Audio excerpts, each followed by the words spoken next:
All right. So Matt Weiss seems to be the offensive coordinator. I've seen this all over the place, and then you mentioned it as he seems to be the guy in line. Yeah, definitely. It sounds like he's going to step in there. I think he was a guy like Mike McDonald who was probably a man in waiting no matter where he was going to go. He was going to get an old coordinator job in the next few years.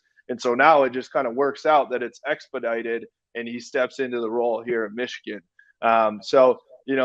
This whole John Harbaugh, Jim Harbaugh connection obviously has gone back, to their birth, right? But it's becoming lately, it's like Ravens and Michigan, they just trade guys back and forth. So Matt Weiss coming from the Ravens, he was with the Ravens from 2009 to 2020. So was there for a long time before he came over to Michigan. I mean, he bounced around. He was part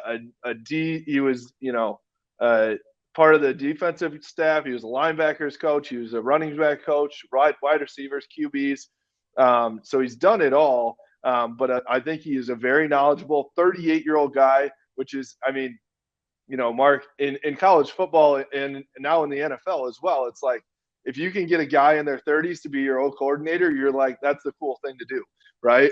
It's one of those things. So I do think he fits the mold well, and it's a good transition. Obviously the quarterback room is something that is very much on everyone's minds right now for Michigan. Is it going to be Cade McNamara or J.J. McCarthy going forward? Well, with Josh Gattis leaving, I think that Matt Weiss stepping in, definitely provides some consistency for those quarterbacks. For a guy like J.J. McCarthy coming up and learning the system, he's going to have, that consistency. They know the playbook now. It's not going to be a completely new transition. So I think that definitely goes into Jim Harbaugh's decision here.